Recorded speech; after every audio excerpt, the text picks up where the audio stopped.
Hello, fellow homebrewers. JP here, and I want to introduce to you the brand new Brew Built X1 Conical Series available at More Beer. More Beer sells the highest standard in homebrewing equipment, and the Brew Built Conicals are just that. They're made from mirror-polished 304 stainless steel, and they come with loads of features that you and I have been looking for. They have a full 2-inch bottom dump valve, which will eliminate your clogging issues, while the sturdy base includes 4 reinforced legs, just like those big Pro tanks do. More Beer also carries the Brew Built line of options and add-ons like casters, pressure kits, and even external glycol chillers. So you can find out more about the new Brew Built X1 Conical Unitanks by going over to morebeer.com for detailed videos on the entire line of Brew Built Conicals. You can trust Brew Built with your next fermentation, and you can trust More Beer to find the right conical for you. Brew Built at morebeer.com.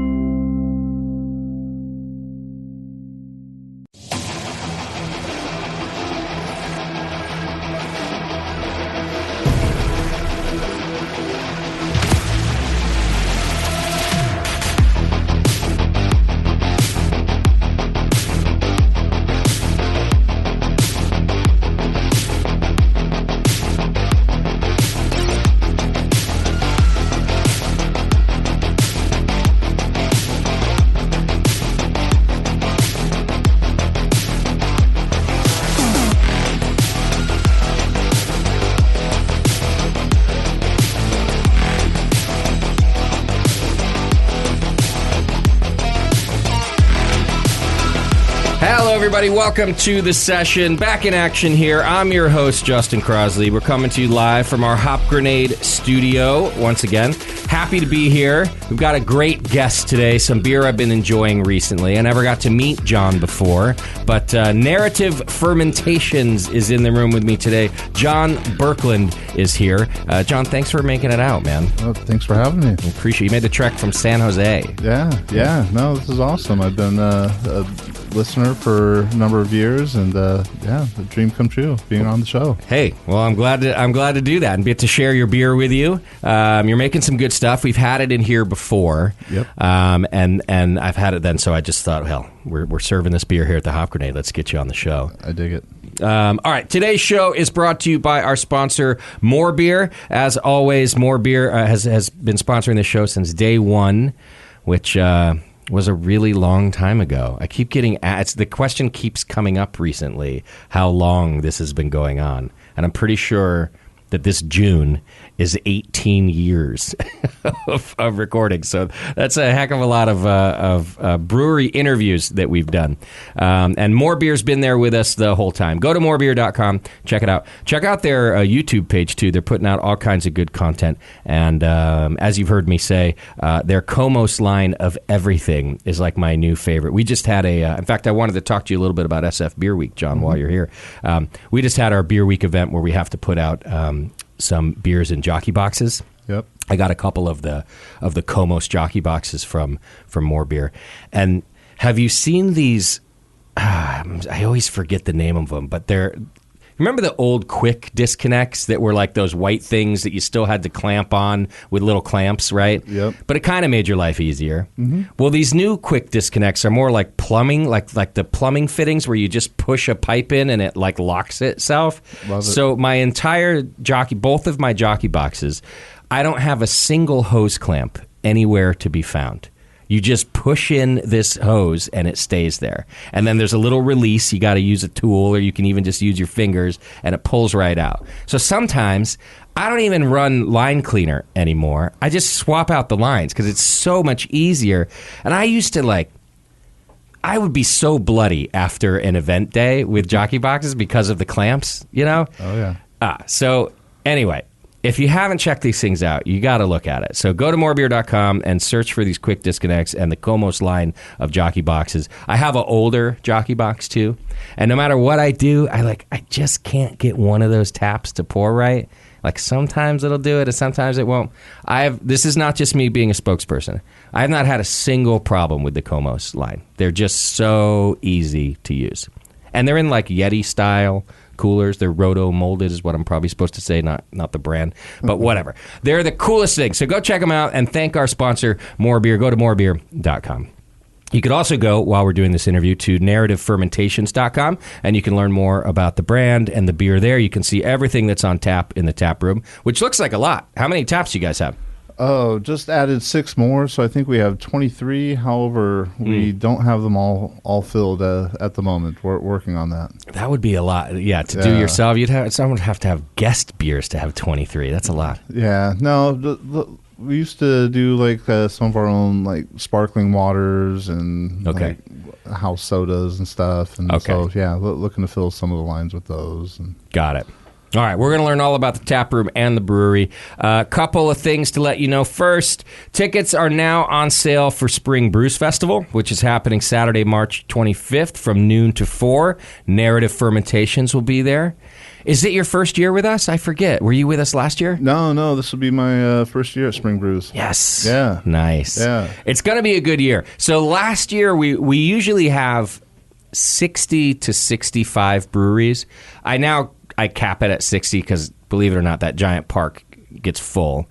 And last year we were down like 10, 15 breweries. I think breweries were still trying to staff their tasting rooms. Like there was still a lot of staffing issues and just not everybody was ready to go out and do a big event, right? Yeah. This year, that's not happening. We're going to have our full 60. It's going to be awesome. Ticket sales are going well. You can go to thebrewingnetwork.com and click on the events tab and buy your ticket. We're also selling VIP party tickets that happens right here at the Hop Grenade. Go to thehopgrenade.com to check that out. And you get an extra like hour and a half over here in the tap room. We put on a special beer list, and then you get your own private entry into the Brews Festival, so you don't have to wait in line. So go get your Spring Brews Festival tickets. And then lastly, we're also still looking for volunteers. So if you don't want to pay for your entry, if you want to work your way through, you only have to work for half the festival. You either work the first half or the second half. Those of you who end up showing up at the second half because you didn't work the first half usually are in really good moods because I let everybody just go enjoy the festival. Just do it responsibly. Go to thebrewingnetwork.com, and on the Spring Brews page, there's a little button there to click to volunteer. And we always need help. So would love it if you get one free entry to the fest, which gives you 2 hours of a 4-hour festival to hang out, which, by the way, is plenty of time to go try good beer. And anyway, like I said, we're going to have like 60 breweries this year. I'm really looking forward to it. Okay. Finally, just make sure you support all of our sponsors. Beersmith.com, the beer brewing software. You get a free trial to use it, and pro brewers use it, home brewers use it. Go check it out. They've been with us for a long time. 21st Amendment, Grog Tag, Williams Brewing. Go to williamsbrewing.com and check them out. They've been with us since almost day one, too. They're just wonderful, nice people. They also just leave me alone. They're so nice about it. There's every now and then they're like, hey, can we just update our ad? And I'm like, sure. They're just so great. Go to williamsbrewing.com and check them out. All right. If you want to send me any messages, send them to feedback@thebrewingnetwork.com. Let's talk a little bit about SF Beer Week. Let's do it. So this will be you guys opened in 2020. June 12th, 2020, we opened our doors. Okay. Yeah. So there was... June 12th. So you didn't do Beer Week in 2020, which was like a virtual Beer Week anyway. Mm-hmm. 21 was also pretty much a virtual Beer Week. Yeah. But last year there were real events. Did you do some of those? We did take part in a handful of events last year. I think the kickoff event we didn't participate in, but this year's kickoff event a couple days ago was a really good time. Did you? Was there one in Silicon Valley? Yeah, so the Silicon Valley chapter, we had our kickoff event at Guild House in downtown San Jose. Nice. Really kind of nice, open, good amount of square footage. All the South Bay breweries were there, posted up, and that's great. Yeah, good turnout, a few hundred people, and that's awesome. Great response. Yeah, it's good. So I thought last year people were already ready to go out, right? And maybe that's because I was ready to go out. I was also ready to like make money again. Like the bar was really empty, and so by last winter I just was ready. But we just had the worst winter. I mean, there's so many like surges and cases in the Bay Area and stuff. And I think this year is really what I thought last year would be. People are ready to go out. So I went to the East Bay opener at 21st Amendment Brewery, and I hadn't even been to the opening gala, which it used to be, in a few years, like even since before COVID. And I just was really ready to see my old friends again. So I went out, and everybody was there. All the brewers were there. All these people I've known for all these years of doing the show. And I feel like it's the first time I felt normal since all of this. Right on. You know, just everybody was out shaking hands. We were allowed to hug again. I'm pretty sure I didn't get COVID. At least I don't feel sick or anything. It was just Friday night. All the openers were Friday, right? Yeah, I think so. I think it takes like 4 or 5 days to kick so in anyway. It could still get me. No, we're still good. And then I invite you to lock us in this airtight studio. Brilliant. No, it just felt good, and then we had such a busy weekend. We had our first Beer Week events here at the Hop Grenade all weekend too, and people are just coming out in droves. So it feels good. Like it just feels like we're kind of back.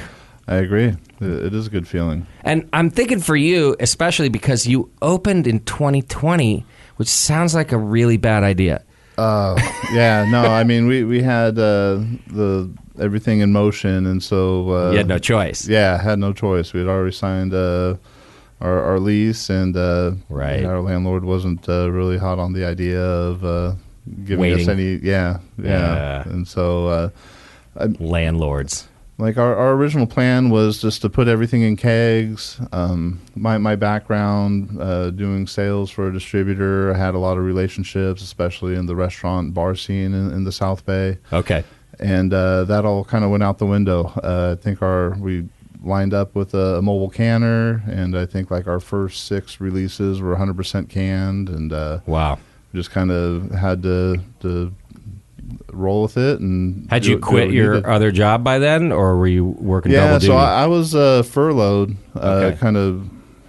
What was that, like the second week of March or so? And from a beer distributor, yeah, beer, wine, spirit distributor. Okay. Yeah, and so which I kind of already let them know that, hey, these are my plans. I'm going to be opening up a brewery, and was kind of working out my last months anyways, and COVID just kind of up that timeline a little bit for us. Sure. Oh, yeah. Maybe it's fortuitous then anyway. Luckily, you did have those plans, right? Yeah. So. Yeah, no, absolutely. So then all your first releases were packaging and to go. I assume people couldn't come into the brewery. No. You probably built like an awesome tasting room that nobody could use. Yeah, we actually we took over the old Santa Clara Valley Brewing spot, and so they'd done a great job on the build out, and we just kind of put some paint on the walls, put our own little kind of thumbprint on it.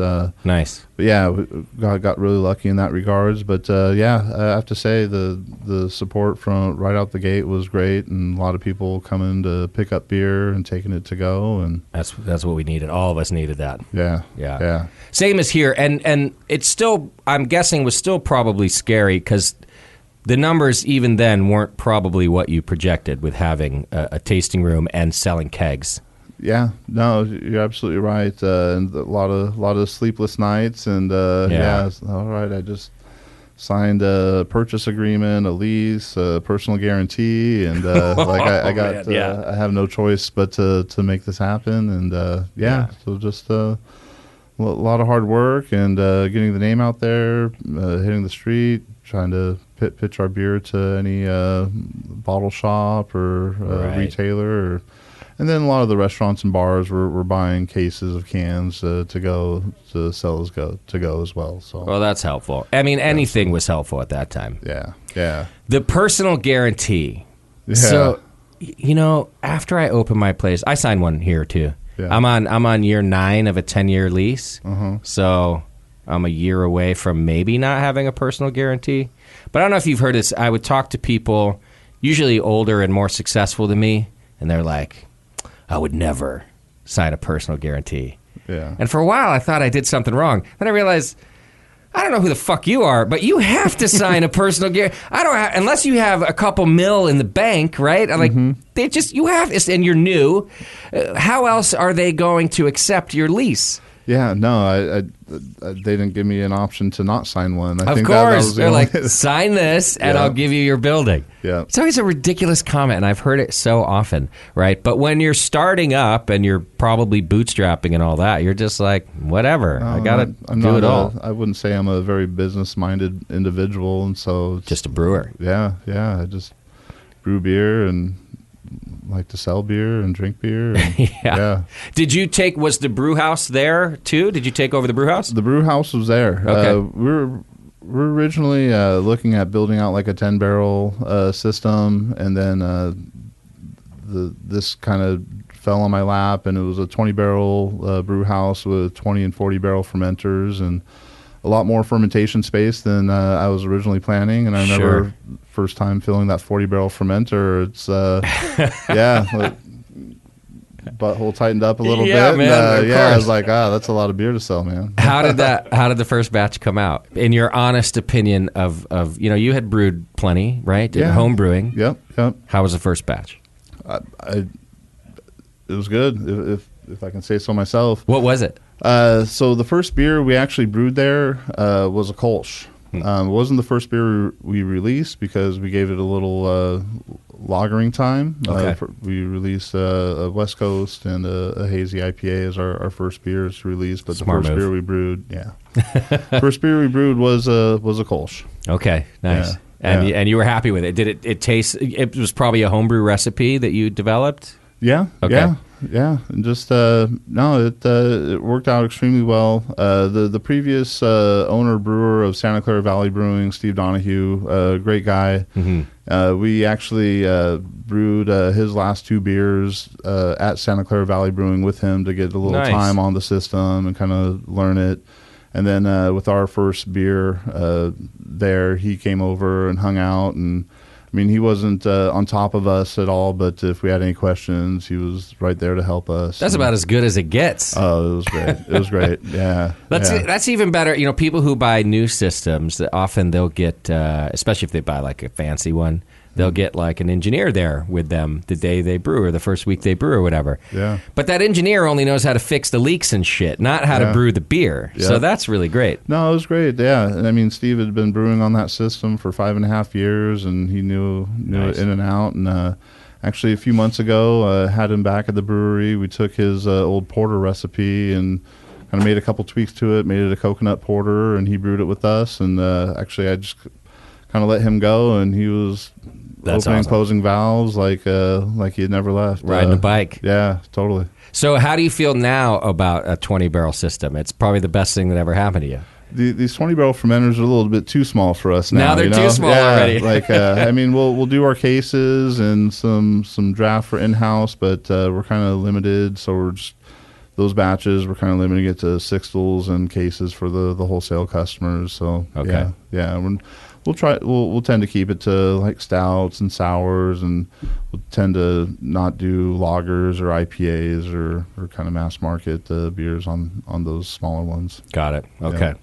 So you already need bigger fermenters is what you're... Got a couple more on order. You They do should be already? here in the next couple months. Yeah. Amazing. Yeah. All right, let's talk about this beer in our glass. Yeah. So this is the On GP, it's Yeah. called, right? Yeah. Which is what? Tell us about the beer.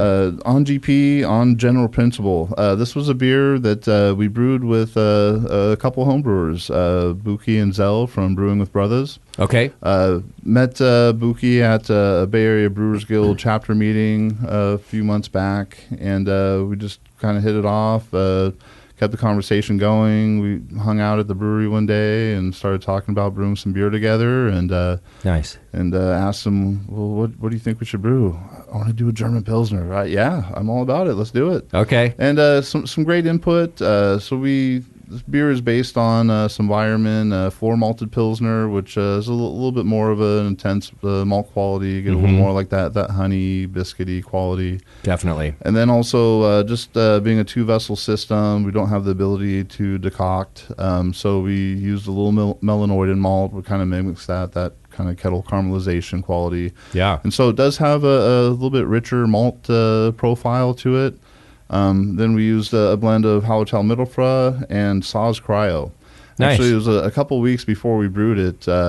We had the guild meeting at 21A, and Mike, my guy from Yakima Chief, was there doing a talk on advanced hop products. And we're having lunch. He's like, I just found out we have Saz Cryo in the warehouse. I'm like, Saz Cryo? I want it. I want it. Yeah. And so talked to the bookie and Zell. I'm like, hey, man, I think I can get some Saz Cryo for this beer. They're like, oh, really? Yeah, why not? Yeah, so we threw that in the whirlpool as well. And, it's and then when we were talking about IBUs for the beer, I was like, you know what? I usually kind of keep it around like 25, maybe 25 to 30 IBUs for Pilsners. And like, can we go higher? Oh, yeah. Yeah, we can go higher. And so, yeah, we kind of pushing about 40 IBUs on this beer, which I think with that bigger malt base, it works and offers some balance. And it does. And so the malt base and the higher IBUs messed me up over the weekend. Mm-hmm. So I think it was yesterday. We had our first Pliny the Younger release yesterday. Yeah. Let me just take a minute to say God bless Vinny Cilurzo. Like, I don't care if you like the beer or not. It's so good for business. Thank God that beer exists. So I had that. And anyway, at the end of the day, I needed a Pilsner. Yep. And I'm really used to these kind of lighter, drier, and still hop-forward Pilsners now. So I poured myself yours, and I thought I poured from the wrong tap for a second. and I mean this in a nice way, because I don't mean that it didn't taste like a Pilsner. I just was like, wait a second. Every German Pilsner, I'm doing quotation marks with my hands recently, is more like a super dry hoppy Pilsner only, and is missing a bunch of that malt. Like a Pilsner Urquell, I know that's a Czech Pils, but that's like a super malty nice beer. And I'm often missing the malt on these new German Pilsners, right? So I was taken aback, and I had to double check the number on my thing. Ended up just loving it. But you're right; it's like a much more full. I love that you said it's floor malted, because I can pick up those differences. I've tasted those differences before.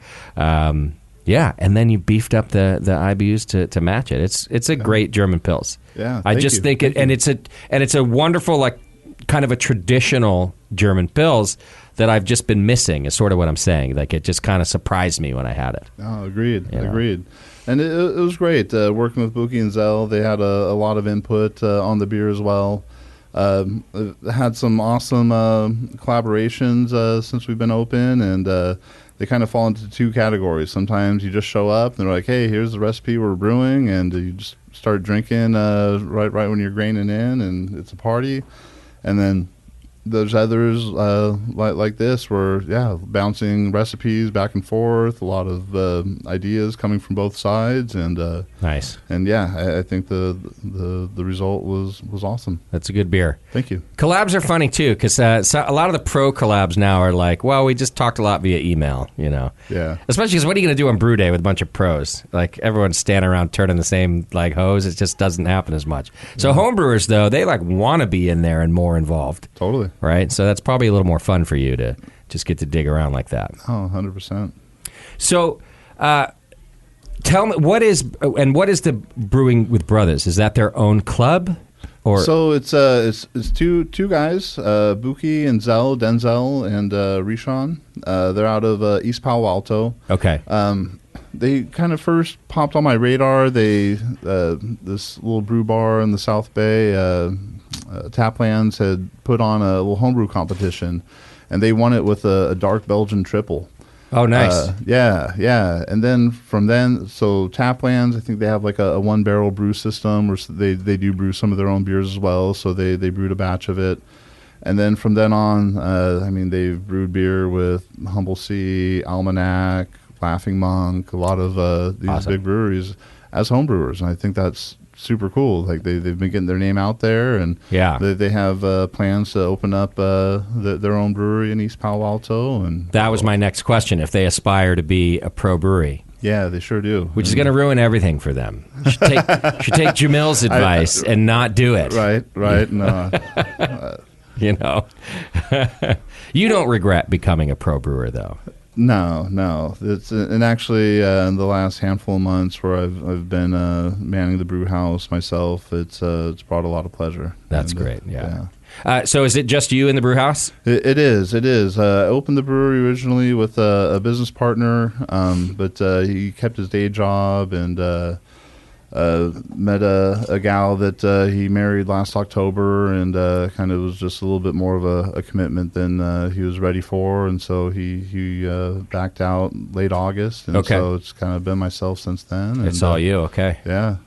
And what about? But you have some taproom staff. You got a team. Yeah, I sure do. Got 5 people in the tap room running that. They do an amazing job. Have a dedicated driver now, which was great because I was doing a lot of those delivery drives. Did you deliver to us too? Oh yeah. Actually, I think up until like the last couple deliveries here, it was all me. And actually, the beers for today, I dropped off before the Bistro Dippa Fest. Okay, thank you for that. Yeah, not a problem.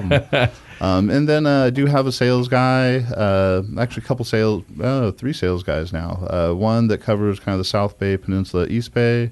Another gentleman that does the coast, kind of Santa Cruz, Capitola, Aptos area for us. And then nice.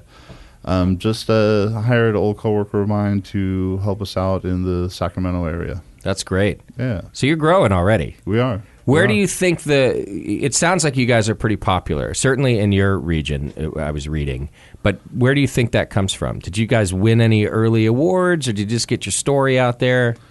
Man, you know what? I think a lot of it had to do with those relationships I had built during my 14 years working for a distributor before. And okay, yeah. So once we opened, we were kind of able to hit the ground running, get some beer out there right away.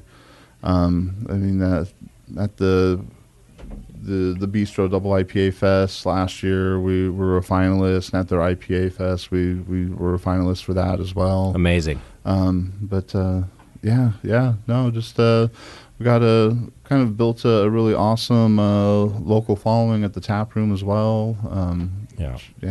Okay. They're great. All right, let's do this. We're going to take a quick break. Cool. Then we're going to try some more beer. I know we've got a hazy IPA to try. Yep. And I was reading about you guys. You're kind of known for your hazies, and then, all your IPAs. And then I hope you don't mind, I have to ask you about slushy beer. Okay. Are you still making slushy beer?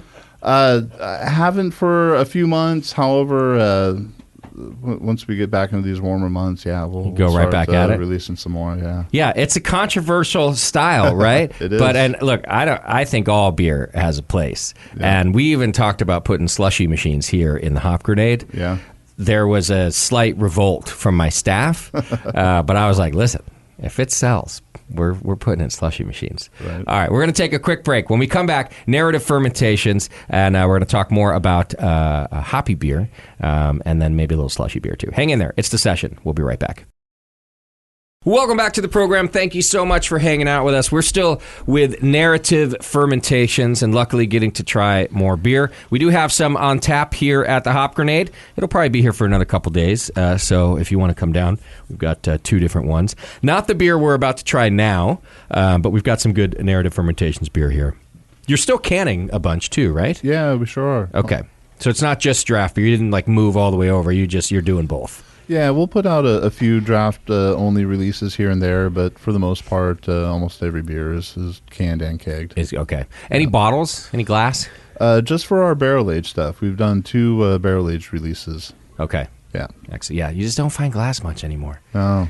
Although we were talking, we had some industry people here over the weekend, and we were talking about bombers, right? Do you remember when bombers were the thing, the 22-ounce glass bombers?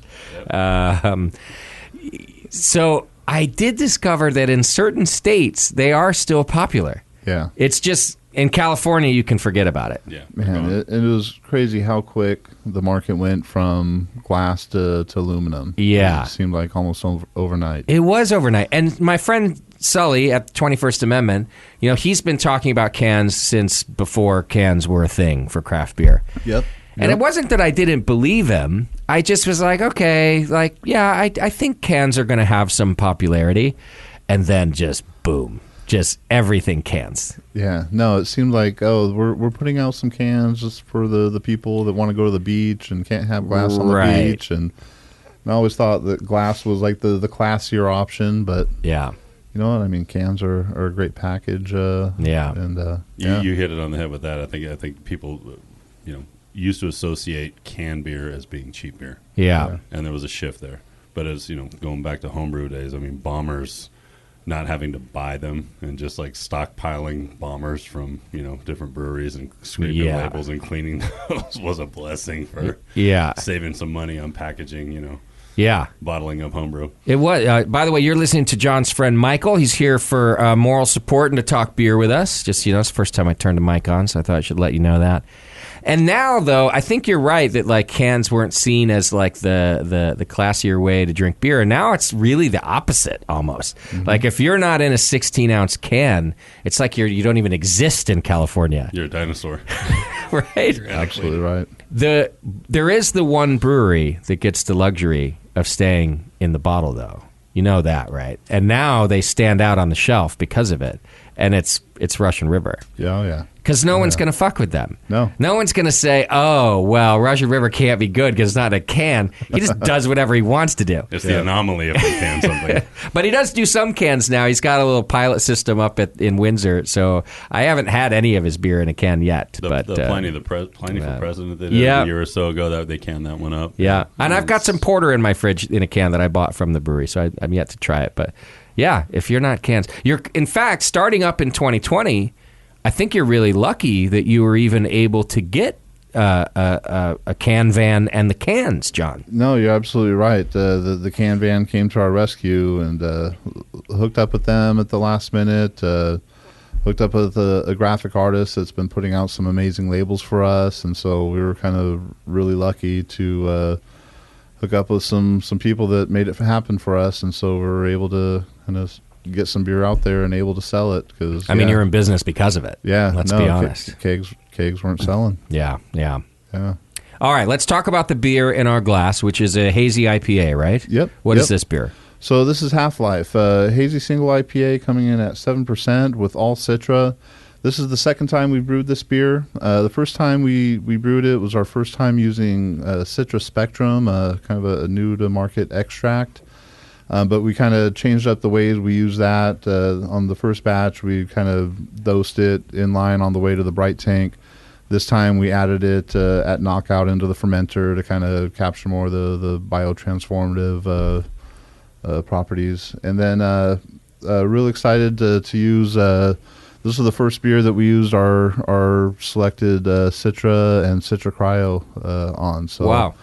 Yeah, you guys seem, I'm sorry, but you seem like a fairly new brewery to be able to select your hops. Not that they keep you from doing it, but I don't know many breweries that get into that for 5 years or more, like 10 years. Even. Yeah, no, we just kind of kept bugging Yakima Chief and truthfully, to be able to select a variety, you're supposed to be kind of contracting 5,000 pounds or more. Right. We were not close to that, but they were doing a program for some smaller breweries such as ourselves. Nice. Where we were able to go up and do some selection and had a great time doing it. It was an awesome experience. Learned a whole lot. Got to tour some hop farms and Yakima Chief's R&D facility and program they have going on there, and it was it's absolute so cool blast.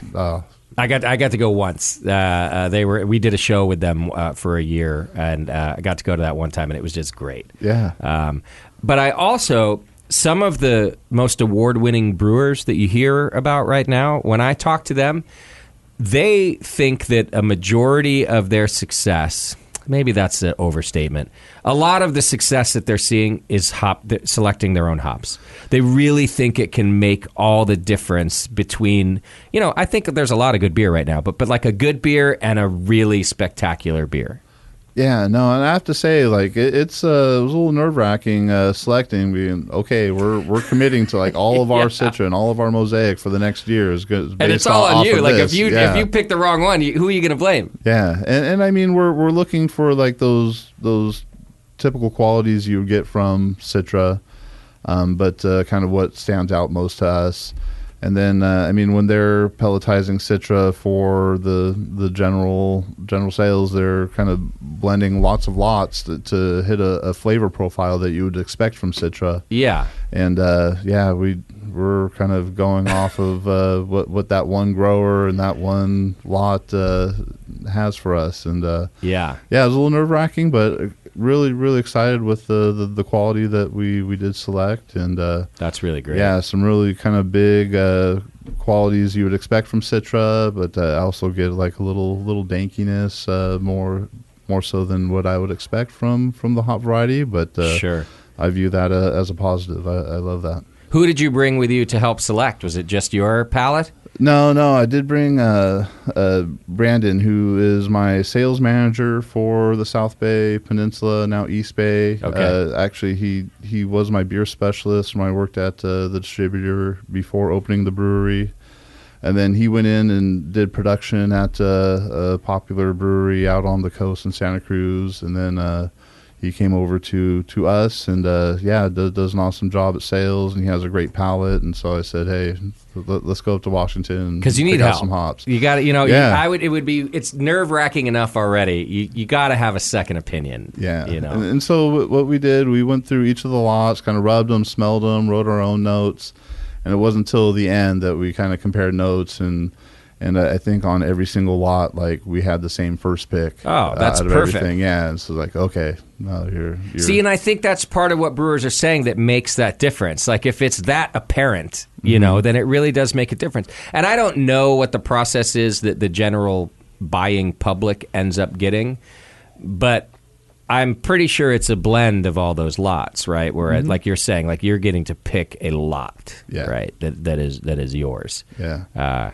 Which is kind of cool too. Oh, it must have felt cool. Oh, it was great. Yeah, no, I was on cloud 9. Had an awesome experience, and I hope to go back next year. I have no idea if that's going to play out, but because of this special program that they did. Yeah. Well, you just have to figure out how to buy 5,000 pounds or whatever it is. Right. Yeah. All right, tell me again the hops that are in this beer itself. So it's 100% Citra. Okay. We did T90s, Citra Cryo, and then that Citra Spectrum extract. That's what it was, the Spectrum extract. Okay. Yeah. The aroma is just amazing. Right on. Thank you. So this is a juicy IPA. This is what people are looking for when the style was invented, right? Yep. Yeah, we just kind of minimized bitterness. I think we just did a pound of our bittering hop at 60, and then 1 pound. 1 pound. That's it. Okay. Yeah. I think maybe gave us like 5 IBUs or something. Yeah. It's like a sprinkle. Yeah. Okay. And then just went big on the Whirlpool. We dropped the temp in the kettle to about 160. Did about a pound and a half per barrel in the Whirlpool to pull out a lot of that great flavor without the bitterness. And then, we're at about 4.5 pounds per barrel on dry hop. Okay, got it. And then the dry hop was a mix of regular T90s and cryo, and that doesn't include the Spectrum that went in at knockout. Okay. Yeah. And no issues with hop creep with that much in the dry hop? Hop creep's always an issue. Okay. But, we just... we try to dry hop it while fermentation's kind of trailing off, not while it's completely done, and then having to kick back up to deal with hop creep. Just try to add the hops and kind of finish all the fermentation out at the same time. Okay. But hop creep has been it's a real thing these last couple of years. It's when it comes from those, if you're doing 4.5 pounds per barrel, that's where it comes from, right? So all that matter. Yeah. How about the haze itself? You have any trouble keeping that haze in suspension? No. We won't do too many generations of our yeast. We'll usually use it about 3 times. Okay. But using plenty of oats and wheat, some of those higher proteins helps. And then also looking at pH at knockout. In the mash, we're trying to hit like 5.1 pH, and then at knockout into the fermenter at like 4.95 to 5 pH. And you think that's a big difference? Helps with some haze stability. Yeah. No, early on, I think it might have been the yeast we used early on. We had done an IPA that came out fine, had great haze stability, and then pitched it in a double IPA, and it dropped out super clear and went, holy cow, our labels say hazy IPA on this, and I can't even get our Cal Ale yeast to drop out this clear. And so some issues earlier on, on a couple beers where then we just called it a juicy West Coast. There you go. I don't know. But dialing in our pHs and making sure the yeast is really healthy and fresh. And how did the clear one taste, though? Did it tasted fine, like a hazy? Yeah, it was juicy, like you said. People enjoyed it. I think I was more pissed at the beer than the people drinking it were. Yeah. So, do you think that the haze then is only a visual component, or does it add a flavor or mouthfeel too? Ah, man. I think there is a mouthfeel component to it that we didn't get when it dropped out on some of those other beers. That being said, like even though a couple of those beers early on like dropped out clear, they were still really soft and kind of had that really big stone fruit tropical quality that you expect. And Yeah, I think, in my opinion, there is some mouthfeel involved with the haze, and I think there's no way around that. There's obviously matter in the beer, right? So there's stuff there, but the juicy part, I think, can be done, right? Absolutely. Absolutely. And I think that's more of a marketing aspect. Like, if you call it juicy and it has those juicy qualities, cool. It doesn't matter how it looks. Yeah. But if you call it a hazy IPA, it needs to have some haze to it. Right.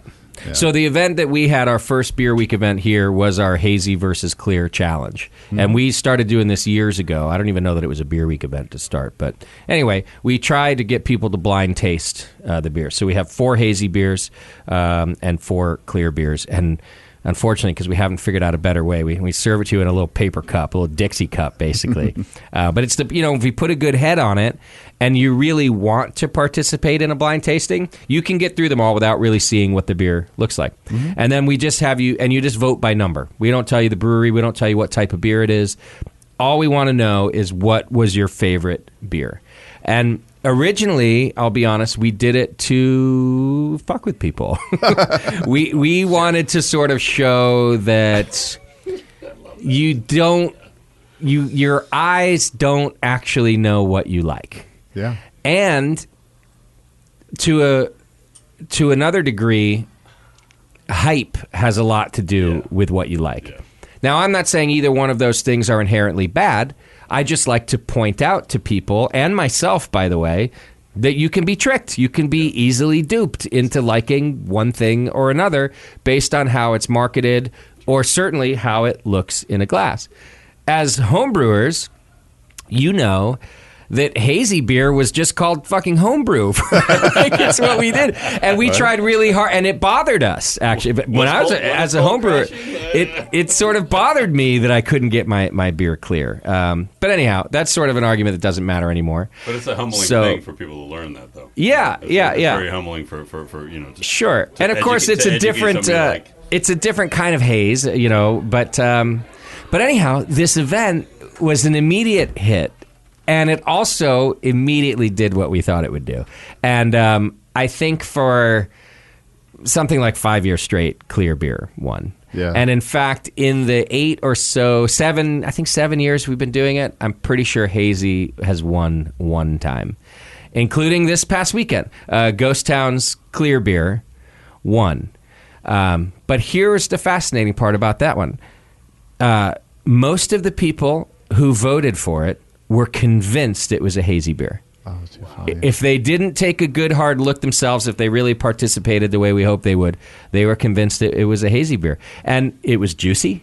Yeah. It had a certain mouthfeel that I think mimicked a hazy beer. It had really had all the components, but it had been filtered. It was a clear beer. Or I forget if they biofine or filter over at Ghost Town. But But it was exactly what we wanted to happen. Not because we want to prove that clear beer is better. People think that that's the case, like we're snobs or something. But that's not actually the case. We just want to really challenge people's perceptions, right?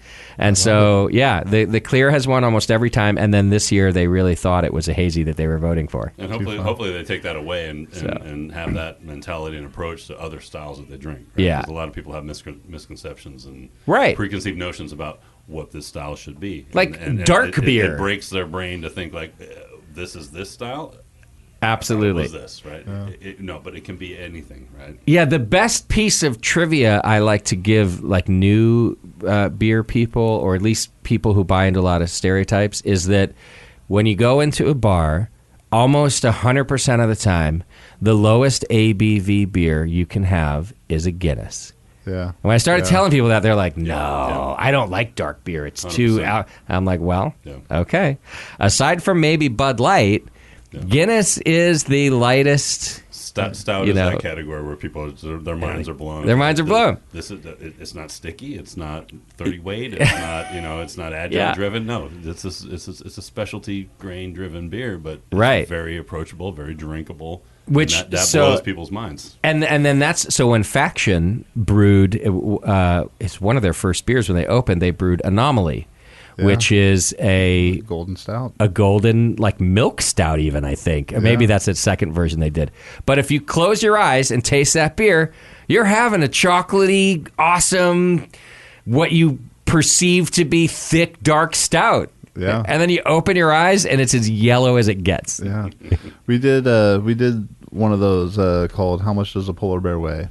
And I'll tell you what, it was hard to convince people to drink it or the accounts to buy it. But I have to say that was one of our most highly lauded beers. People really enjoyed it, and they were like blown away that they get that roast component and that chocolatey component. But they're looking at the beer and they can see through it. And, right. Yeah. So this is, I think, for me, like the new, instead of debating about hazy and clear, which we've done ad nauseum on the show and everywhere else, I just more like talking about people's perceptions. Yeah. And I think it's super fun that you brewers get to mess with that. 100%. Yeah. Hence my segue to slushy beer, which we don't have one to try here.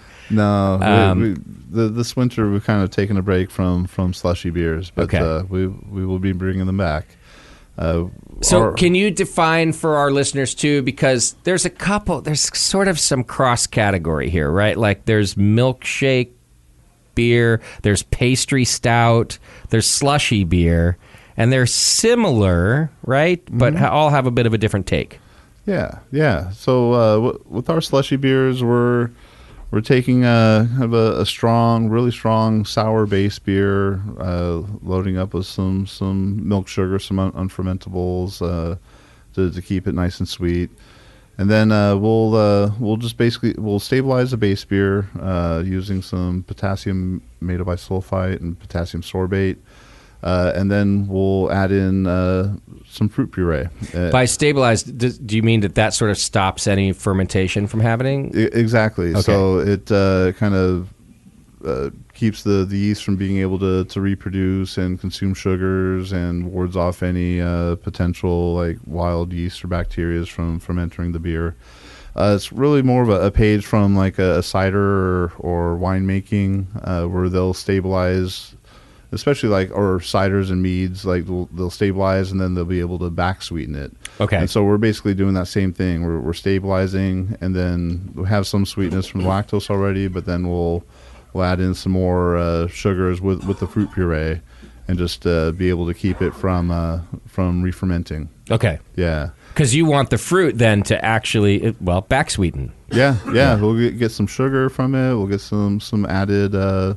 Natural acidity from the fruit, and then also that texture and that thickness from the puree. And so that's the other part that has surprised me. I've always understood the back sweetening portion, and you're adding fruit back to beer. You're also adding all sorts of flavor components by doing so. Mm-hmm.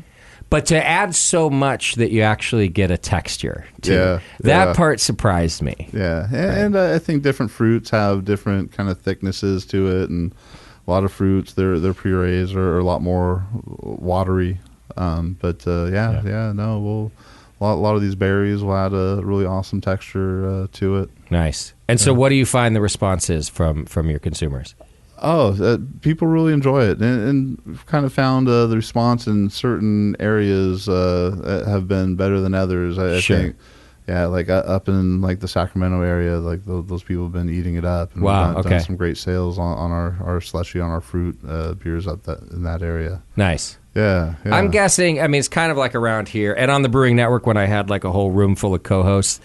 All the curmudgeonly old brewers in here who've been doing the show since 2005, they're like, the slushy beer. And then, new folks getting into beer are the ones kind of more into it. Is that kind of how your customers skew too? Yeah, you know what? It kind of can be a segue beer for people to get into craft beer, and it's something that's just easily enjoyable and might have bring back some nostalgia of some Jamba Juice or slushies that they've had before they were of legal drinking age. But and then from there they'll kind of move on to maybe some fruited sours that have been fully fermented out and maybe a little bit drier. Yeah, and then hopefully kind of gets them into the craft beer category. So I have a brewing friend of mine. I'm not going to give his name. He listens and he's going to hear this. He gave me a different take about this gate, like whether or not these new things are a gateway. Mm-hmm. And it was because I did a show where I talked about putting seltzer on here, right? Yeah. So it's no secret that craft beer is not like the darling that it once was, right? And market share is being taken away by different things. I don't think it's seltzer anymore, by the way, nor is it cider per se, but it tends to be more cocktails and... Gosh, even wine is probably starting to get some of it. And his take, after I did that show, he gave me a call and sent me a message. He said, the more that we craft brewers, paraphrasing, sort of coddle this and kowtow toward these other flavors, the more we might be contributing to our irrelevance. In other words, right? So like by... pushing this envelope with, and I'm just taking slushy beer as an example, because maybe you don't like beer, I'm going to make you this slushy beer. I've just given you another reason not to like beer. Again, I'm paraphrasing for my friend here. Yeah. And anyway, I'm just curious your take. I wasn't sure that I was sold on this take, but I certainly thought it was a great point. I agree. It is a great point. On the other hand, I think that those slushy consumers are probably not going to pick up an IPA or anyway, a Pilsner. Right? Yeah. I hope to be able to sell something to the cocktail consumer or some other or a seltzer consumer. And that's how I felt like. But we do have to maybe try to bridge this gap, right? So. But then, and I don't have an answer, just a conversation with you and with my friend. Yeah, that it's just like, are we bridging the gap, or in the end, are we also just sort of contributing to the flight, right? And I'm not sure. If I could interject real quick. Yeah, sure, Mike. Just an opinion on that. I think if you go all in and you decide to completely have a paradigm shift and go all in making seltzers or whatever the fad is, that's detrimental. Yeah, but I think anything that's introductory. As a home brewer, host a lot of people, get a lot of opinions, see how things work, what resonates with people, what doesn't resonate with people. Yeah. If you can have a product out there that introduces somebody, and like suddenly, like I've never been, I'm a wine person. You hear that all the time. Yeah, sure. Brewers, I'm a wine person. You introduce them to something that challenges their perception, and suddenly it opens their mind. Now they're more willing to taste other things. Yeah, right. Like we talked about stouts earlier. Everybody's perceptions, they're punishingly heavy. They're adjunct driven. They're rich, sweet, heavy. Sure, it doesn't have to be that way. Yeah. And when people's minds are changed, suddenly they have a newfound respect for it. They're going to be more interested in tasting more things. So I think it's an interesting kind of a stepstone to help people kind of get there. And running a tap room, running a brewery, palates are going to be so broad. Sure, people's expectations on what they want to drink are going to be so varied. Right. and you have something that just helps that person get to that point, like, okay, now maybe I'm willing to try a sour, something that's, a little fruited sour, right, or whatever it is. Well, and in my friend's defense here too, I think he might more agree with a slushy beer than he does a seltzer. Like a seltzer almost feels like a totally different category, although it's what we're allowed to brew, right? It's what you're allowed to brew as a brewer because it's fermented. I will say that the seltzer experiment that I did on the since the show that I talked about, we basically just started putting a seltzer on tap here, was an almost complete and total failure. People at the Hop Grenade don't care. And I just thought for a minute that maybe they would. My whole goal was we're only allowed to sell beer here. We're not even allowed to sell wine because you're allowed to be under 21 here. We wanted families to be able to come here. And in all of their genius, the ABC says since we don't have a full kitchen, we can only serve beer if we want to be under 21. Anyhow, I was tired of saying no to people. I thought maybe let's just offer something else. I have to say no if they ask for wine. I have to say no if they ask for anything other than beer. So we put in we had purchased a blank seltzer from a friend of ours, and then we would put like flavoring in it. Didn't work. Now we're still trying it a little bit. We're buying, I think we have like a Maui seltzer on right now, which is a good beer, a good seltzer, by the way. It's still like our beer kegs, they go in less than a week. Yeah. Our seltzer kegs, oh man, I'm counting the months. Yeah, it's like a 6-week keg. We're a couple seltzers into it now, and it was kind of a lot of our taproom customers were wanting gluten-free options and asking, do you have any ciders? Do you have any wine? No, we can't produce them. Everything we can't have guest taps. Everything we produce has to be 51% or more grain-based fermentables. And so with seltzers, using corn, it fit. It's worked. I mean, truthfully, I'm not super passionate about hard seltzers, but it was an offering. Yeah. And now we're able to offer something for those gluten-free customers, and we've offered it to our wholesale customers, and it's gone over better than I had imagined. So, Ancillary to that, though, is a little side thing. We talked about this earlier. We're both from Morgan Hill. A good friend of ours owns a wonderful restaurant down there with a great bar manager, and they feature narrative beers down there often. They had the Breeze seltzer, the seltzer on recently, and the barman devised this beautiful recipe with it. Oh, nice! And talk about like a gateway thing, right? Sure. I mean, he's created a cocktail like he created a frozen drink off of the seltzer. Oh, that's great. And added natural blood orange and serves it garnished with a blood. It's beautiful. It does depend on the venue like that. Yeah. See, that's a great use of it. It's fantastic. And again, talk about a stepping stone for people to go, oh, this is, this comes out of a brewery. This is, it connects the dots for a lot of people. I think that normally might have been a little apprehensive. Yeah. No, that's an excellent point. I think for us, it's not enough of our crowd that we've always had it available in cans, cans and cider and bottles, and so I think we're just going to probably end up going back to that. Yeah. That's the other thing about running a company, especially a public-facing company like retail, is there are times you think the voices that are asking for things are many more than they actually are. Have you experienced that yet? 100%. Yeah. So, and I thought I learned my lesson with Brewing Network merchandise over the years, because people be like, "Oh my God, you have to have this," and it's like a onesie, like a baby onesie, or this type of hat, right? And you hear it so much, I'm like, okay.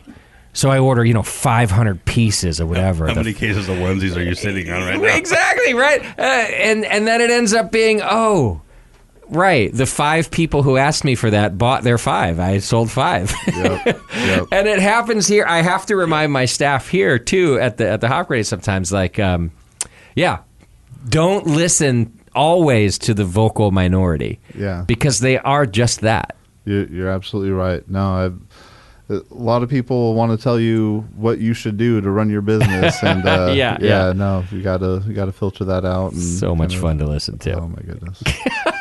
But it is, especially when some of them are great ideas. I'm usually not duped by dumb ideas, although I'm not saying never, but usually not. They usually sound like great ideas, and then if you hear it 4 or 5 times, you're like, okay, this is a great idea. And then no. Get some traction here. My garage is full of, not full, but I've got dusty boxes from over the years of different merch. Yeah, my poor decision merchandise. Just hanging out. Funny. I was actually looking at onesies as something to add to our merchandise line, so I'll double think that. Well, don't that was one I just pulled out of the air. I will say, of the slow sellers, they were the fastest. Okay. But they're not as fast as your awesome hoodie or T-shirt or anything else. But that one is just don't buy in a massive bulk. Yeah. Even though they're going to give you that price break. Yeah. Don't worry about it. Just buy the more expensive, lower, that's what we ended up doing. So merch is a funny thing. But beer styles too, so it's just interesting to not only listen, but then follow what you wanted to do in the first place, Yeah. No, a lot of people think that we need to brew Hefeweizens and amber ales, and my passion, my heart isn't with those styles. And right. So, by the way, a lot of people, 10 people want you to brew Hefeweizens and amber ales is what it is. Yeah. 20, whatever. Although and again, though, it's a vocal minority. It happens often in here. People are like, I just really wish you guys would have an amber ale. and we're not opposed to it. Our buyer, Lewis, he loves all beer styles. Mm-hmm. But one comes across our ordering list once in a blue moon. And if it's from a brewery we like, we'll order an amber ale. But that's once every 6 months or something. But you get the customers like, and I'm like, 1995 called. Yeah. And they have all the amber ales. I don't know what to tell you. Yeah. So, all right, let's take a quick break because we got a couple more beers to try. We're going to try your double IPA. Awesome. Is this a double IPA that you entered in the bistro? Or? I did enter in the bistro. Yes. I did not bring home a medal with it, but that's okay. If you felt I'm it was excited about it, yeah. Yeah, if you felt it was worthy of that, I haven't had it yet, so I'm excited to try it. Take it. All right, so we'll try that when we come back. Hang in there. It's the session. We'll be right back. Welcome back to the session. Thanks for hanging out with us. We are still here with Narrative Fermentations, and we got a couple more beers to try. One of them, as I mentioned before the break, is a double IPA, which we'll get right into. I first want to give a good big shout out to my friends over at the 21st Amendment. 21st Amendment Brewery, been a sponsor also since the beginning. I think I was saying the other day, I'm pretty sure that Sean O'Sullivan was the first person to actually give me $1 for doing what I do here. And he's been a great supporter ever since. You can go to 21st-amendment.com. Check it out. Check out their new beer release. It's an Imperial Rice IPA. Are you hoppy like me? And go see the new brewery in San Leandro. They got a tasting room. I was just partying there for the opening of SF Beer Week, and it's just a great time. Thanks to Sully and the 21A crew out there doing great things for craft beer and for the Brewing Network. Okay, so you entered this beer into the Bistro Double IPA Festival, a very prestigious event. Yes. So brewers only send their best. Yep. I've already had a sip. It's also, by the way, it's like double and triple IPA season right now, right? Partly because of that festival in the Bay Area. Yep. But then Pliny the Younger comes out this time of year. All that. So I've had we just had Hen House Big Chicken on tap Friday. So my palate is pretty acclimated and has tried all of these beers. Yours is fantastic. I appreciate that. Thank you very much. This is right up there. Right on. So far, I'm going to say my favorite one this season is Hen House Big Chicken. I had the chance to taste that, and that's something about this year. Beer. Yeah, really good. You are right up there. I also had the Ghost Town People's Choice that won. You're right up there with these beers. Yeah, I appreciate that. Thank you. You should be proud of this beer. Thank you. I am. I really enjoy drinking it. Double IPAs aren't something I normally pour for myself, but wanted to go all out with this. This is the second time for us brewing this. We had originally brewed it early spring of last year, but 100% Pilsner malt, little corn sugar to keep it dry and just really light and crisp. That sweetness when you start getting to double and triple IPAs isn't something I'm a big fan of. So yeah, I wanted to keep it as dry as possible, and then just why 100% Pilsner malt and not 2-row or something different? You just wanted to go even crisper. Yeah, as crisp as I can get. And actually, even on our West Coast singles, kind of was splitting it Pilsner 2-row, and I've kind of been moving more and more to all Pilsner on those, and just keeping them as crisp as possible, upping the carbonation. We're kind of in that 2.7 to 2.8 volumes for carb now, and just keeping it light and lively on the palate. Yeah. But yeah, went with some of my favorite hops on this: Mosaic, Strata, and Idaho 7. There's some really kind of big, expressive, danky hops. Oh, yeah. I love Idaho 7. Yeah, same. That's a good trio right there. I agree. Those are like the rock stars right now. Yeah. A lot of kind of cool cannabis notes, a lot of fruit components. Up the bitterness just a touch on this batch versus the first one. Just kind of keep it nice and sticky on the palate. And yeah. I wonder, I was looking at the beer list yesterday at the bistro. I wonder if there was a single beer there that didn't have Mosaic in it. Like, would you even bother entering the Bistro IPA Fest without Mosaic in your beer nowadays? Yeah, no. And people that follow our West Coast IPAs, probably 80 to 90% of the West Coast has Mosaic in it at some point. It has to. And I don't think there's nothing to be ashamed of there. It's just such an amazing hop. Agreed. And then it plays so well with other amazing hops, like in this case. Yeah. I mean, before we started recording, I just had that Mo Idaho from Cellar Maker. From Cellar Maker, yeah. God, that was delicious. Yeah. Tons of Idaho 7 in that. Yeah. It was a good beer. Good hazy beer, too. Yeah. Which I was expecting to be hazier. It was clearer than a lot of their hazy West Coast that they're putting out. But I was going to say, well, you mentioned they have that hazy West Coast hazy thing that they do. Yeah. Where he thinks they're, I say it like it's not real, but where he describes them as, drier like a West Coast, but hazy and juicy like a hazy. Yeah. So no, they're delicious beers. I just my West Coast, I like to keep them nice and clear as possible. Yeah, this has got a lot of good dank to it. The aroma is fantastic too. What is it? About 9%? 8 even. 8 even. Okay. Yeah. Super clear. Do you filter or just biofine or just biofine? Okay. We're doing a little fining in fermenter before we push it to bright tank, and then do a little more fining in bright. When I purchased the brewery, it came with a DE filter, but talking with Steve and all the aggravation that caused him, I sold it off and just go for fining the beers instead. Seems to be the way to go. I think a lot of breweries that come in here are doing that. Just that. Yeah. Did you have the winning beers at the bistro? Did you get a chance to taste those? No, I didn't. After the festival, I had to run down to San Jose for the SF Beer Week kickoff event we had there. Okay. So, man, truthfully, it was a great time seeing some friends and meeting some new people. But gosh, I think I only had about 6 or 7 beers there. Okay. Yeah. It's tough to, and I can't believe how many they had Only anyway. 6 or 7. Only 6 or 7 double IPAs. 6 or 7 tastes. Yeah, like 2 to 3 ounces of each. Yeah. So we're talking 16 ounces here. No. And, Spoken as a brewer. I think they announced the winners at 2:00, and right after they announced it, I had to fly down to San Jose, so I had to kind of keep it at a Christian level. Attaboy. Yeah.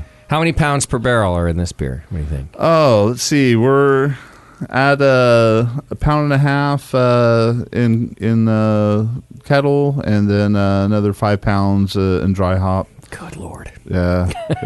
It's just you're not the only brewer to do it. It's just amazing when I hear that nowadays. Like, yeah. Gosh, it's so much like our singles will do about a pound per barrel in Whirlpool, and about 4 to 4.5 pounds per barrel in dry hop. But our double IPAs will increase that a little bit. You got to get up there. Yeah.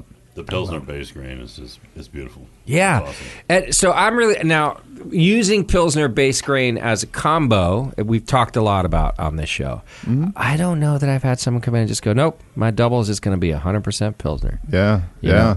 And it would make me think, if you said it to me before tasting it, I'd go, well, then it's going to be a little like one-dimensional, I think. But it's not that at all. No, it just keeps it nice, light, dry. Yeah. Listening some other podcasts recently. I've started to use a lot of Gambrinus Pilsner malt, which is just super lean, super light, and it's kind of a fun way to go. Oh, that's great. It's an awesome canvas to just let the hops shine. Did you pick these hops too? No. Didn't select any of these. It has some Mosaic in it, which we got to select, but I just brought in our first boxes of Mosaic. Actually, they hit the brewery today. Oh, nice. So that you selected. Yeah. Okay. We'll have some beers coming out in the near future with those, but this was I think it was all Yakima Chief. Mosaic. Yeah, I'm excited to hear on your next interview, and I invite you back. I'm excited to hear what you think about the difference between either this beer or any of your Mosaic beers, from ones that you just got and ones that you selected, right? Because you must be excited to get to try it too. Yeah, no, and the lots that they put in front of us of Mosaic. I mean, I would have been happy with any of those. But yeah, the ones we did select were just like the dankiest hops we could. They're on the table, man. Did you cut them open when they got there today yet? To just see if you're... No. Okay. Yeah, I'll typically... I don't like to open those bags until I'm using them. And, makes sense, yeah. But I'd be excited. Like, oh, is it the ones I picked? Is it the ones I picked? I am very much so. Yeah. Yeah. We didn't release a triple for Beer Week, but I have one on the brewing calendar that we'll definitely be using these selected Mosaic hops for. Excellent. Yeah. Man, I think I forgot to bring us glasses for your last beer. Yeah, Michael, would you grab us some? What are we going to taste last? So our last beer is we did a stout maybe a little over a year ago called Good Morning. Okay, it was a breakfast stout with Vermont maple syrup and some hazelnut coffee, and so we decided to do a barrel aged version of it. We got we have a few batches of stouts in whiskey barrels in the brewery right now. So this was a blend of 3 different barrels. 2 of them were Heaven Hill that were the beer was 23 months in barrel, and the third one was a Willet barrel with the base beer being in there for 18 months. Oh, nice. Yeah, and just had some grade A Vermont maple syrup we added to it. Some hazelnut coffee, some TCHO Ghana cocoa nibs, and some grade A Madagascar vanilla beans. Wow. I'm looking at it being poured right now. Motor oil. Yeah, great. It's a pretty high finishing gravity, but some good alcohol in there to boot. We're at about 13.8%. The aroma is incredible. Right on. And that's been sitting open for a minute, by the way, too. So I haven't even taken a sip yet, but chocolate, that Cho chocolate comes out. But also, and I don't usually get this till I taste it, but coconut is also coming right out of there. Yeah, maybe from the barrel, little barrel component. Yeah, you didn't put any coconut in there? Yeah. Nope. Definitely vanilla. German chocolate cake kind of thing. Yeah, absolutely. I don't even want to taste it yet. It's just, the aroma is incredible. It's delicious. I appreciate it, Yeah, man. just keep doing that. Yeah, there's coconut from that barrel. It's really coming through almost like you put it in there. Yeah. And vanilla. And what syrup did you say? Just maple syrup is what you put in there too? Some grade A, Vermont maple syrup. But I think a lot of those flavors you'll get from the barrel, and then we're kind of just bumping it up with some adjuncts in there, and that chocolate, vanilla, some coffee. Wow, that's an incredible bear. Appreciate it. Front Thank you. to back, it's loaded. Yeah. Yeah. Did you just can this out of the barrel? No. That tastes that good. Just crowled it up off of draft. Okay. Yeah. You had a draft at the brewery. Oh, wow. Yeah. And how long has it been in the barrel, too? So it was a blend of 3 barrels. 2 of them were 23-month in barrel, and the third was 18-month in barrel. Okay. Which that higher finishing gravity, it can take some extended aging in barrel. Where, if it was a little bit drier, it might be a little too woody, too much barrel influence. But I think it's working right now. No oxidation. I'm not picking up a single off flavor. That's impressive. A lot of times, so I don't mind pointing out off flavors in like young beer. Yeah. But I'll give a lot of leeway for like old beer. I'm like, well, what are you going to do? But there's nothing wrong with this. Right on. Appreciate that. Really well done. Yeah, and we, they're limited releases, so we tend to keep it in-house. A sixtel might make it out here and there for different events that we're taking part in. But yeah, for the most part, it's all exclusive to our tap room. Oh. And yeah. Wow. Go to the tap room, folks. Yeah. What's this beer called? This is called Barrel Aged Good Morning. Good Morning, based off of Good Morning, which was an Imperial Breakfast Stout we put out a year and a half ago. Okay. Yeah. And the double IPA, by the way, folks, is called Writer's Block, right? Yeah. Yeah, so if you want to go try those. Yeah, wow. That's an amazing beer. I just want to share it. I just want to run out to this. To the It's intense. Yeah, it's so good. Yeah. No, I think 5-8 ounces at a time is kind of just a nice little sipper. And well, I don't even mean that. I'm happy to drink all of it myself. I just mean it's so good. I want people to know about it. That's when I want to run out there and share it. Appreciate it. I'm definitely going to share that with my team here for sure. I think I might have a case or two of the bottles left in the tap room, and then. Yeah, we do have a little bit of draft available. We're doing 5-10 ounce pours on it. And nice. Yeah. Was it a full 20 barrel batch that you ultimately put in barrels? Yeah. So we've did a 20. Actually, I think that one we filled like 9 barrels with. But yeah, we'll take those and make multiple beers out of one batch. And our first barrel-aged release was called Calavera, and it was more of like a Mexican chocolate-inspired beer. But yeah, this was a blend of 2 beers. Yeah. All right. Well, you should be proud of this beer. It was a fun day. It was a fun day. I was there for helping with the adjuncts, and it just blew my mind. Can you enter this in competitions? Does it even have a style that it would go with? Because I just feel it screams award-winning beer to me. So, yeah, I have to look in. I know they have like wood-aged beers, but I think a lot of these like adjunct stouts go into like the spice vegetable like category, which is kind of funky. Yeah. That being said, like a lot of these competitions, the amount that you have to enter, it's like, well, man. Yeah, that's just, especially a special beer like this. Yeah. All right. Well, I'm just giving it my award right now. I appreciate that. I'll take the award of the show. I'll take it. Star. It's really something else, I'm telling you. And yeah, there's a little. You can tell that it's a high alcohol beer, but it's not burny at all. I think there's just too much going on for it to be. And it's a journey. I mean, as you kind of enjoy it, temp up. I'm actually really glad you mislabeled it, and it's been sitting here for a minute because it's like the temp I want to taste it at right now. Things come and go. You get those baking spice notes, fudgy notes. It's complex beer. It's a complex beer. Yeah, that's something else. I think you put this out if anybody ever doubts you. You go, oh yeah, try this. I appreciate that. Thank you. And this is roots from the home brewing days, because I mean this is something that's been in the works that they've been developing, that John's been developing for many years.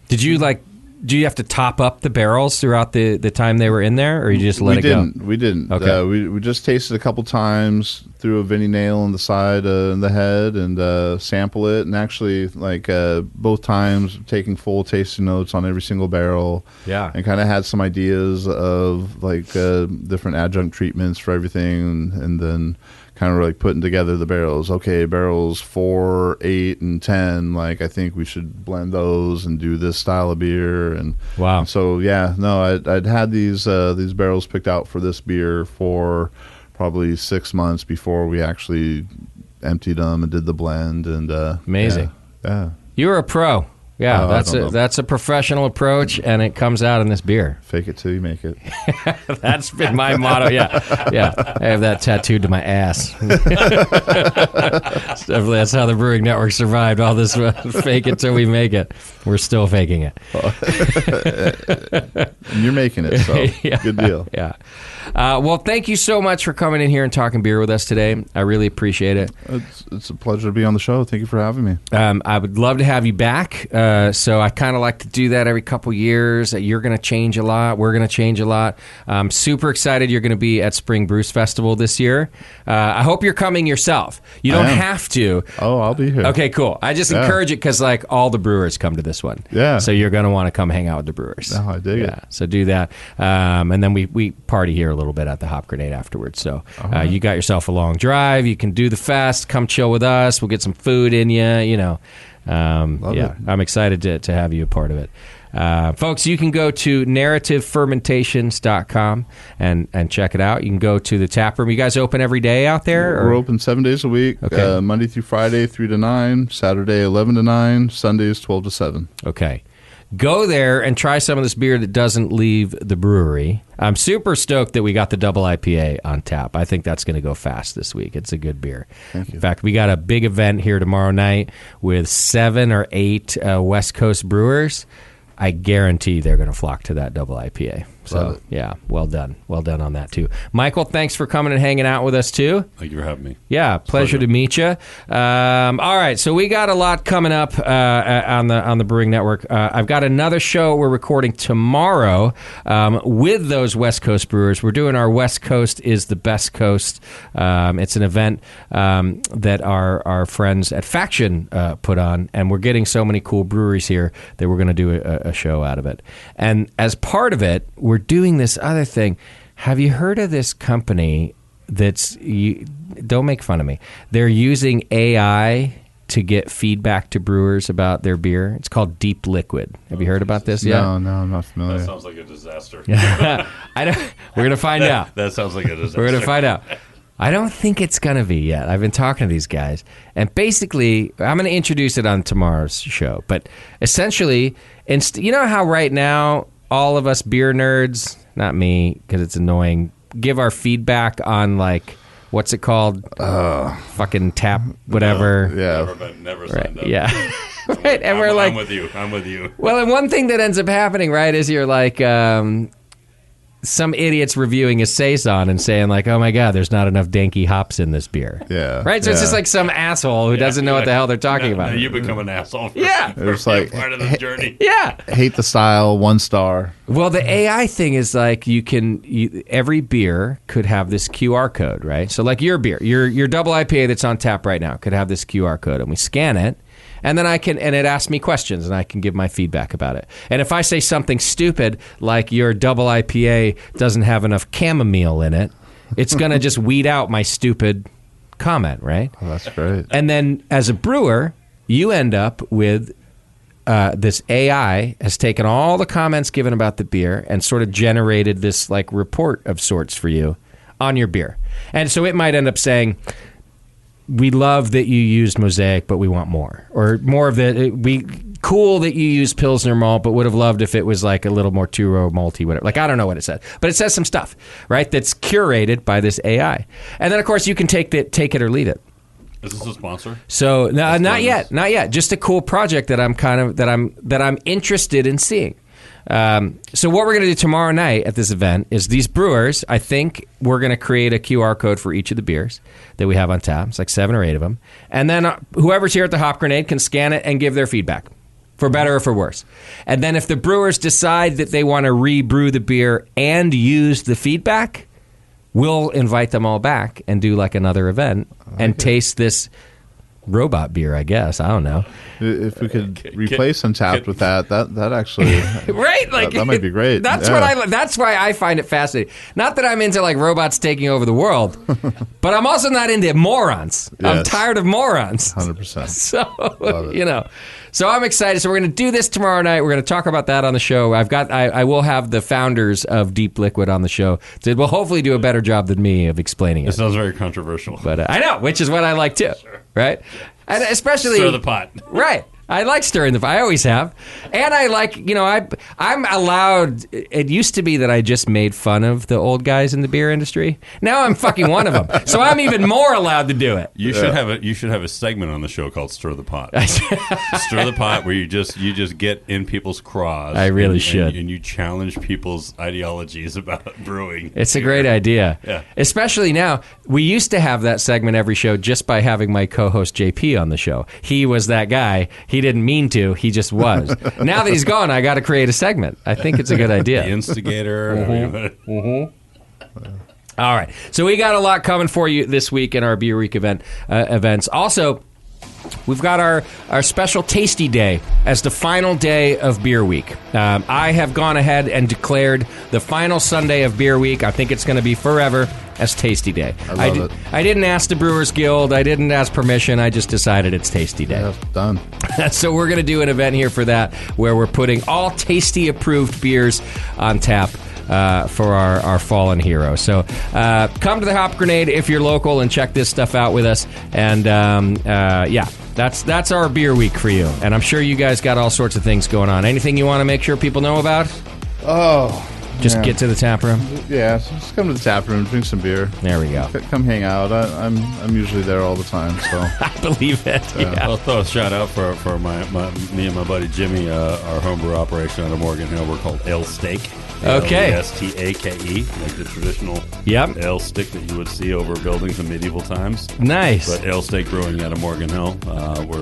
We've been partners for 5+ years, and we brew a gamut of things, and just love nerding out and having guests and friends come over and drink beer and share. And check out Ale Steak. Thank you. All right, folks, thanks for tuning in. We'll see you next time right here. Take care of yourselves and your beer.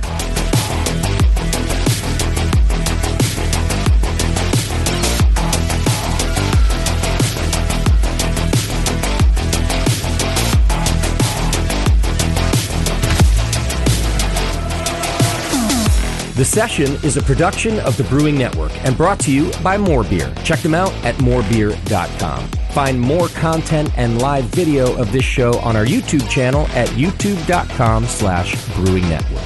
For sponsorship opportunities and information, please reach out to advertising@thebrewingnetwork.com. To reach our hosts, contact feedback@thebrewingnetwork.com.